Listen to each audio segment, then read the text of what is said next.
Hadirin yang kami hormati, ya, dalam melaksanakan tugas pengawasan yang diamanatkan pasal 20A ayat 1 Undang-Undang Dasar 1945, Komisi 3 DPR RI bukan saja menilai penerapan kebijakan secara umum, tapi juga menanggapi kasus-kasus yang menyentuh rasa keadilan masyarakat.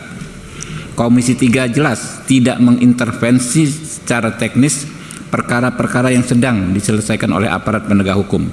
Akan tetapi, kewajiban kami memastikan pelaksanaan tugas mitra kami, aparat penegak hukum, sesuai dengan ketentuan perundang-undangan yang berlaku.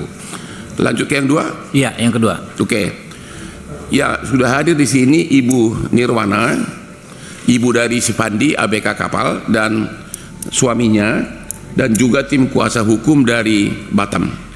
Inti kasusnya adalah bahwa si anak ibu ini kebetulan D4 pendidikan kapal, jadi memang profesinya begitu, lulusan Universitas D4 bidang mesin, ya.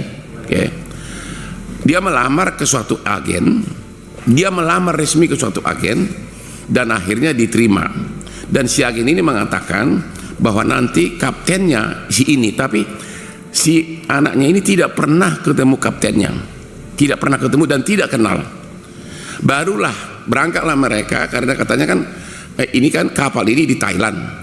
Berangkatlah si Pandi ini ke rumah si kapten tanggal 1 Mei. Itulah pertama kali dia kenal sama kapten, diantar oleh ibu ini. Ya, di depan rumah dada-dadaan berangkat ke Thailand. Dan karena kapalnya katanya belum siap, 10 hari penuh diinapkan di hotel. Mulailah kapalnya itu, mereka memasuki kapal tanggal 14. Menurut kontrak harusnya kapalnya North Star namanya. Tahu-tahu dibawa speedboat, dibawa ke kapal si Dragon. Ya. Jadi dari lamaran sama kapalnya berbeda, ya. Baru mereka berangkat, dibawalah si Pandi ini ke tengah laut, naiklah ke kapal ini, kemudian mutar 3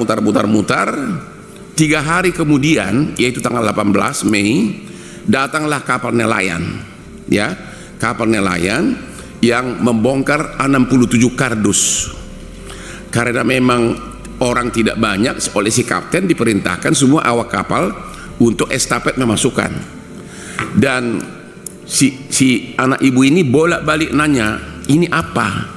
Dan itu diakui oleh si kapten. Kebetulan kaptennya juga orang Batak, marga Sirait, wakil kaptennya juga orang Batak, marga Tambunan. Si kapten ini ngaku bahwa itu adalah uang dan emas. Itu pengakuannya. Ya, ini kapal harusnya berangkat dari Thailand menuju Filipina. Tapi lewat dari perairan Indonesia di Tanjung Karimun, ketangkap sama BNN sama bea cukai. Disitulah duka cita itu mulai.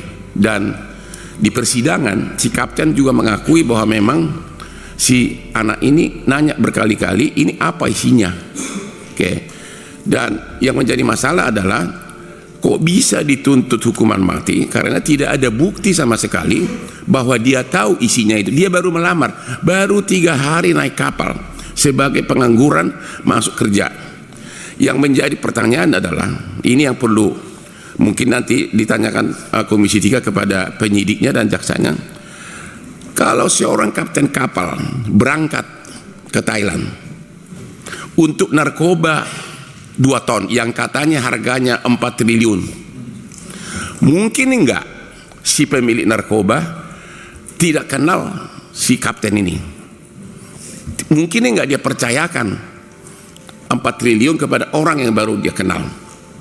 Itu yang kita bilang logikanya tidak ada, tapi tiba-tiba dituntut sekarang hukuman mati.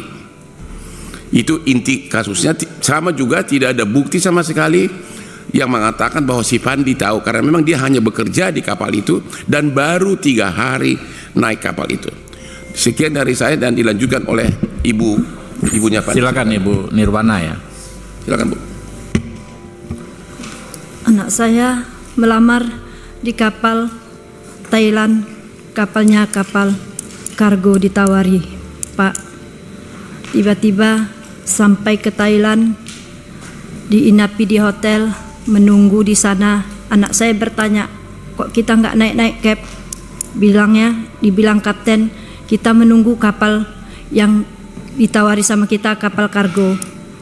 Entah macam mana, ditanya lagi sama anak saya, kapalnya belum siap kita diperintah bawa kapal yang satu ini, kapal tanker bermuatan minyak. Jadi anak saya ya ngikutlah Pak, ngikut. Terus orang itu naik, saya tak tahu entah naik dari mana, naik kapal orang itu. Kira-kira ada entah 3 hari, saya dengar anak saya tertangkap membawa narkoba. Makanya kami sebagai orang tua, kami terkejut Pak, kok bisa dia bawa narkoba?